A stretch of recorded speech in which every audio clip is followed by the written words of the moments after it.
Students, तो आज chemistry के इस वीडियो में हम लोग कंटिन्यू कर रहे हैं अबाउट द मोल कॉन्सेप्ट और आज का टॉपिक है discussion in detail discussion about mole concept. इस मोल कॉन्सेप्ट के लॉजिक को समझेंगे और फिर इससे रिलेटेड न्यूमेरिकल प्रॉब्लम्स को, मैथमेटिकल प्रॉब्लम्स को सॉल्व करेंगे। तो आइए शुरू कर दें। तो सबसे पहला पॉइंट आता है कि मोल की मीनिंग क्या है जब हम कहते हैं मोल या 1 मोल ऑफ अ सब्सटेंस। तो देखिए, इन जनरल जब हम मोल की बात करें तो ये माना गया जैसे कि एटम किसी भी सब्सटेंस का the smallest unit, basic unit मानी गई है। यहां पे जब हम मोल की बात करते हैं तो थोड़ा सा वेरिएशन लेते हैं। किस सेंस में? देखिए, मोल भी एक बेसिक यूनिट है, लेकिन सिर्फ एटम नहीं है। Atom the smallest basic unit of any of the substance, लेकिन हम यहां पे कह रहे हैं जब मोल की बात कर रहे हैं तो मोल में भी द एटम, मोल में भी द मॉलिक्यूल और मोल में भी द आयंस। ध्यान रखिएगा, कोई भी सब्सटेंस के जब हम मोल की बात कर रहे हैं तो मोल जो है वो एटम भी हो सकता है, मॉलिक्यूल्स का नंबर भी हो सकता है और आयंस भी हो सकते हैं। यानी इनमें से किसी को भी मोल बोल सकते हैं, एटम, मॉलिक्यूल या आयंस, कैटायन या आयन, दोनों में से कोई भी।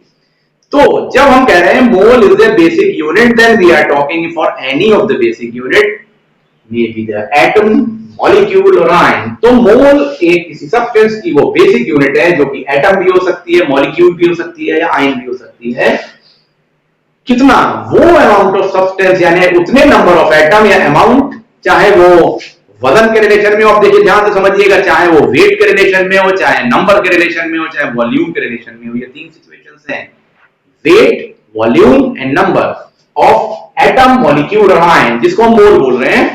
तो वो अमाउंट ऑफ सब्सटेंस है जो कि उस सब्सटेंस के अंदर प्रेजेंट है और उसका नंबर या क्वांटिटी बिल्कुल उतनी ही है जितनी कि number of atom in the 12 gram of carbon होते हैं। यानी अगर हम कार्बन से कंपेयर करें तो 12 ग्राम ऑफ कार्बन को ले लिया, कार्बन 12 के आइसोटोप के 12 ग्राम को ले लिया, जिससे आपने ANU भी बनाया था। तो 12 ग्राम कार्बन के अंदर जितने एटम प्रेजेंट होंगे उसकी क्वांटिटी, उसका मास, उसका वेट या उसका नंबर या उसका वॉल्यूम, किसी भी टर्म में जो भी क्वांटिटी होगी जितनी की 12 ग्राम ऑफ कार्बन में उन एटम्स की है, उतनी ही क्वांटिटी अगर किसी सब्सटेंस के अंदर एटम्स की, मॉलिक्यूल की या आयन की प्रेजेंट है तो वो सब्सटेंस का 1 मोल कहलाएगा। Means we have compared it with the carbon 12 ग्राम।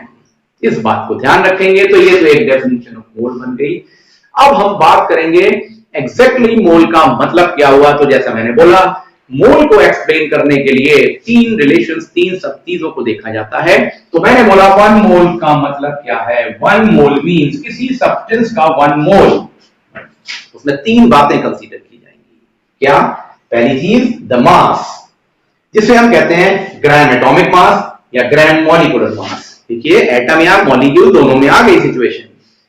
तो पहली चीज है मास का रिलेशन। तो mass equal to gram atomic mass और gram molecular mass of the substance, यानी आप उसका एटॉमिक वेट या मॉलिक्यूलर वेट निकाल लीजिए। वो जो उसका क्वांटिटी का मास होगा, एटॉमिक वेट या एटॉमिक मास या मॉलिक्यूलर मास, व्हाटएवर जो भी आप बोल रहे हैं, वो 1 मोल के इक्विवेलेंट होगा। क्योंकि अभी देखिए यहां पे यही डिस्कशन किया था। दूसरी चीज आती है, अगर वो सब्सटेंस का 1 मोल है तो एक definite number of atom, ion या मॉलिक्यूल प्रेजेंट होंगे उसके अंदर उतनी क्वांटिटी ऑफ मास में जो कि 1 मोल के इक्विवेलेंट है। तो वो होता है 6.023 into 10 to the power 23, जिसको हम कहते हैं एवोगैड्रो नंबर। यानी हर एक सब्सटेंस के 1 मोल में एक fix quantity of either molecule और एटम और आयंस प्रेजेंट होते हैं। वो कितने होते हैं?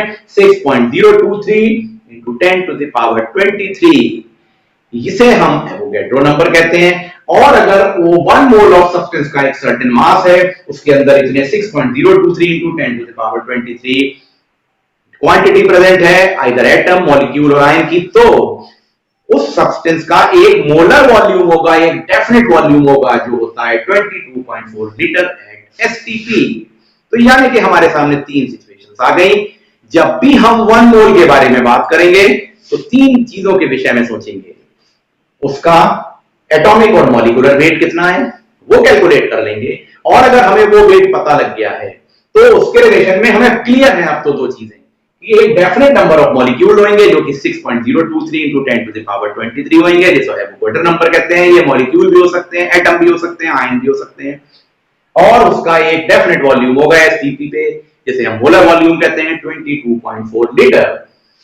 तो इस चीज को, इन तीन चीजों को मिला के हम 1 मोल को डिफाइन कर लेते हैं, यानी 1 मोल का मतलब इनमें से कुछ भी हो सकता है। एक भी कंडीशन फुलफिल होगी तो बाकी दोनों कंडीशन भी फुलफिल हो जाएंगी 1 मोल ऑफ सब्सटेंस के लिए। और हमेशा ये 1 मोल की जो वैल्यू आएगी वो कार्बन के 12 ग्राम के अंदर जितने एटम प्रेजेंट हैं उसके इक्विवेलेंट होती है। That's why this has been defined as 1 mole. I think 1 mole का ये थ्योरेटिकल एस्पेक्ट आपको समझ में आया। जो ये मैंने तीन चीजें आपको बताई हैं, इन तीन पॉइंट के रिस्पेक्ट में आप कुछ एग्जांपल्स लेके समझेंगे और उसके बाद इनके न्यूमेरिकल को सॉल्व करेंगे इन्हीं कॉन्सेप्ट की बेसिस पे। देखिए सिर्फ तीन कॉन्सेप्ट हैं जिसकी बेसिस पे आप सारे न्यूमेरिकल सॉल्व कर लेंगे, और इससे पहले के जो मेरे वीडियोस देखे हैं उससे कॉम्बिनेशन बना के भी हम सारे न्यूमेरिकल सॉल्व करते हैं। तो आइए आगे इसके एग्जांपल्स को देखते हैं जरा। तो स्टूडेंट्स, अब मूल कॉन्सेप्ट को जो मैंने तीन सिचुएशंस बताई उसको और एलैबोरेट कर देते हैं, तो आपको वेरियस एग्जांपल्स के थ्रू ये बहुत अच्छे से समझ में आ जाएगा। तो देखिए आपके सामने यहाँ पर मैंने लिया 1 मोल। अब 1 मोल का मैंने डिफरेंट सिचुएशंस लिए हैं। 1 mole of calcium, 1 mole of oxygen. ध्यान से देखिएगा, ये कैल्शियम के एटॉमिक स्टेट है, कैल्शियम एटम है, ये ऑक्सीजन का एटम है। उसके बाद लिया है O2, ये ऑक्सीजन की मॉलिक्यूलर स्टेट है, डायटोमिक। उसके बाद वाटर, कार्बन डाइऑक्साइड है, H2SO4। आप देख रहे हैं हर तरह का ग्रेडेशन है, यहाँ पे एटॉमिक स्टेट है, ये मॉलिक्यूलर स्टेट है। ये सब 1 मोल है। हमने सभी का 1 मोल क्वांटिटी ली है, चाहे वो मॉलिक्यूलर स्टेट हो, चाहे एटॉमिक स्टेट हो, चाहे आयनिक स्टेट हो। मैंने बोला ना 1 मोल सब में एप्लीकेबल होता है। यहाँ पे अब हमने ग्राम एटॉमिक वेट या ग्राम मॉलिक्यूलर वेट निकाला। इसका निकलेगा ग्राम एटॉमिक वेट कैल्शियम और ऑक्सीजन के एटम का, और इन सबका निकलेगा ग्राम मॉलिक्यूलर वेट जो 1 मोल के बराबर होता है। ये डिस्कशन कर चुके हैं हम लोग, पहला पॉइंट। दूसरा, हर एक में अगर ये 1 मोल है तो उसके अंदर एक फिक्स नंबर होगा जिसे एवोगाड्रो नंबर कहते हैं, नंबर ऑफ एटम और नंबर ऑफ मॉलिक्यूल और नंबर ऑफ आयन। वो कितना होगा? 6.023 into 10 to the power 23 है, तो सब में उतना ही होगा। और अगर ये दोनों सिचुएशन फुलफिल हो रही है तो सबका एसटीपी पे वॉल्यूम, जिसे हम मोलर वॉल्यूम कहते हैं, वो होगा 22.4 लीटर। ये ध्यान रखेंगे। तो आइए देखिए, जब हम कैल्शियम एटम की बात कर रहे हैं तो कैल्शियम एटम का एटॉमिक वेट होता है, ग्राम एटॉमिक वेट 40 ग्राम। इस 40 ग्राम में हमेशा नंबर ऑफ कैल्शियम एटम, ध्यान से देखिएगा, नंबर ऑफ कैल्शियम एटम कितने होंगे? 6.023 into 10 to the power 23, और इनका टोटल वॉल्यूम कितना होगा? 22.4 लीटर। डिसाइडेड है। अब ऑक्सीजन एटम की बात करें तो देखिए यहाँ पे ग्राम एटॉमिक मास या ग्राम एटॉमिक वेट बदल गया, तो ये 16 ग्राम है। ये 40 था कैल्शियम में, तो ये ऑक्सीजन में 16 है, लेकिन इसके भी 1 मोल में नो मैटर ये 16 ग्राम है। नंबर ऑफ ऑक्सीजन एटम कितने होंगे? सेम है, वो Avogadro number 6.023 into 10 to the power 23, और इसका भी वॉल्यूम, मोलर वॉल्यूम 22.4 लीटर होगा। यही मोल कॉन्सेप्ट है। तीसरा देखिए, ऑक्सीजन एटम के बजाय हमने ले लिया ऑक्सीजन का मॉलिक्यूल O2, तो इसका मॉलिक्यूलर वेट निकालेंगे। ग्राम मॉलिक्यूलर वेट कितना होगा? 2 into 16, क्योंकि एटम का 16 था, तो 32 ग्राम। अब ये 32 ग्राम में मॉलिक्यूल ऑफ ऑक्सीजन होंगे। देखिए यहां पर एटम ऑफ ऑक्सीजन थे, यहां एटम ऑफ ऑक्सीजन थे, लेकिन यहां पर मॉलिक्यूल्स ऑफ ऑक्सीजन हो गया टर्म, मॉलिक्यूल ऑफ ऑक्सीजन आ गए। तो ये भी 6.023 into 10 to the power 23 होंगे। और हम लोग पहले एवोगाड्रो लॉ पढ़ चुके हैं कि मॉलिक्यूल के अंदर तो एटम होते हैं, अभी उस पॉइंट पे भी आएंगे हम लोग इसके बाद, और इसको इलैबोरेट करेंगे। और इसका भी वॉल्यूम 22.4 लीटर ही होगा। वाटर को देखिए, अब उससे भी अपर लेवल पे आ गया, जिसमें हाइड्रोजन और ऑक्सीजन का कॉम्बिनेशन है H2O।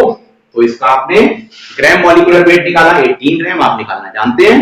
तो इसके अंदर मॉलिक्यूल ऑफ वाटर, मैं क्या बोल रहा हूं, molecule of water 6.023 into 10 to the power 23 होंगे, और वॉल्यूम 22.4 लीटर होगा। सिमिलरली कार्बन डाइऑक्साइड और सल्फ्यूरिक एसिड, इनका ग्राम मॉलिक्यूलर वेट, कार्बन डाइऑक्साइड का 44 ग्राम, सल्फ्यूरिक एसिड का 98 ग्राम आ जाएगा। लेकिन अगर हम मॉलिक्यूल की बात करें, इंडिविजुअल नहीं ले रहे हैं, हम मॉलिक्यूल्स की बात कर रहे हैं, तो molecule of carbon dioxide 6.023 into 10 to the power 23, molar volume 22.4 litre होगा। सल्फ्यूरिक एसिड में भी मॉलिक्यूल ऑफ सल्फ्यूरिक एसिड इतने ही होंगे जो एवोगाड्रो नंबर है, और मोलर वॉल्यूम 22.4 लीटर होगा। आई होप आपको ये बात समझ आई होगी। अब हम लोग पॉइंट ऑफ डिस्कशन पे ला रहे हैं इनके रिलेशन में इंडिविजुअली हाइड्रोजन क्या है, ऑक्सीजन क्या है, या कार्बन क्या है, ऑक्सीजन क्या है। इस रिलेशन में थोड़ा और इलेबोरेट करते हैं इसको, तो आपको ये कॉन्सेप्ट और क्लियर हो जाएगा। आइए आप वन मोल को और ज्यादा इलेबोरेट करके समझ ले। एक एग्जांपल ले लेते हैं, 2 या 3 तो देखिए। पहली एग्जांपल हम ले रहे हैं 1 मोल ऑफ कार्बन डाइऑक्साइड की। जब हम 1 मोल ऑफ कार्बन डाइऑक्साइड कह रहे हैं तो कार्बन डाइऑक्साइड अपने आप में एक कंप्लीट आइडेंटिटी है। इसके अंदर एक कार्बन का एटम है और 2 ऑक्सीजन के एटम हैं, इनके कॉम्बिनेशन से ये बना है और ये 1 मोल ऑफ कार्बन डाइऑक्साइड है। तो देखिए, जब 1 मोल ऑफ कार्बन डाइऑक्साइड की बात करी तो हमने ग्राम मॉलिक्यूलर वेट निकाला 44 ग्राम, और अगर इस 44 ग्राम की सिचुएशन है तो मॉलिक्यूल्स ऑफ कार्बन डाइऑक्साइड, हम ना कार्बन की बात कर रहे हैं ना ऑक्सीजन की बात कर रहे हैं, हम कंप्लीट कार्बन डाइऑक्साइड के मॉलिक्यूल्स की बात कर रहे हैं।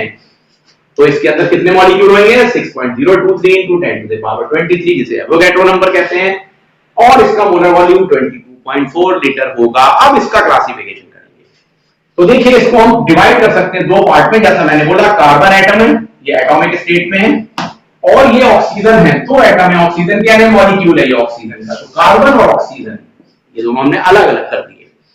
अब हम अगर कार्बन एटम्स की बात करें, देखिए ये मॉलिक्यूल था कार्बन डाइऑक्साइड का, और अब हम यहां बात कर रहे हैं कार्बन एटम्स की। तो अगर हम इसको भी बोले 1 मोल, कितना है ये?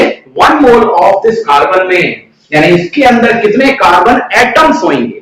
तो ये होंगे 6.023 into 10 to the power 23। इसका वॉल्यूम होगा 22.4 लीटर और ग्राम एटॉमिक वेट होगा 12 ग्राम। ये तीनों सिचुएशन एग्जिस्ट कर रही है यहां पे। यहां पर भी ये इसका 1 मोल है, 1 मोल ऑफ कार्बन है। अब हम ऑक्सीजन मॉलिक्यूल की बात करें तो ये 1 मोल ऑफ ऑक्सीजन मॉलिक्यूल है। तो इसके अंदर, मॉलिक्यूल के अंदर एटम्स होते हैं, तो यहां पे इसके अंदर ऑक्सीजन एटम होंगे। लेकिन देखिए, एक मॉलिक्यूल में 2 एटम होते हैं, ये हम समझ चुके हैं अच्छे से एवोगैड्रो लॉ में। तो देखिए यहां पर नंबर ऑफ एटम्स कितने होंगे जब हम एटम की बात कर रहे हैं? तो 2 into 6.023 into 10⁻³।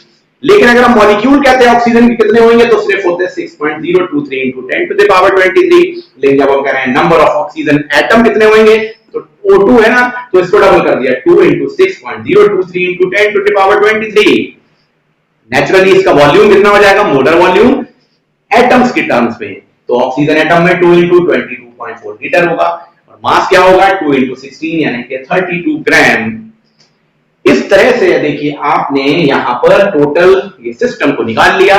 तो अगर हम ऑक्सीजन कंप्लीट मॉलिक्यूल के 1 मोल की बात करें तो इसके अंदर ये सिचुएशन एग्जिस्ट करेगी, और अगर हम एटम की कार्बन की बात करें तो ये सिचुएशन एग्जिस्ट करेगी, और इन दोनों का कॉम्बिनेशन करते हैं तो कार्बन डाइऑक्साइड का 1 मोल बन जाएगा। तो ये सिचुएशन एग्जिस्ट करेगी। ये लॉजिक को आपको ध्यान रखना है। एक और एग्जांपल को ले लेते हैं H2SO4 के। इस सल्फ्यूरिक एसिड की एक एग्जांपल को देखें तो जैसे देखिए, हमने बोला था 1 मोल ऑफ H2SO4, ये H2SO4 मॉलिक्यूलर स्टेट में है। तो देखिए, इसका ग्राम मॉलिक्यूलर वेट होगा 98 ग्राम, जो हम देख चुके हैं।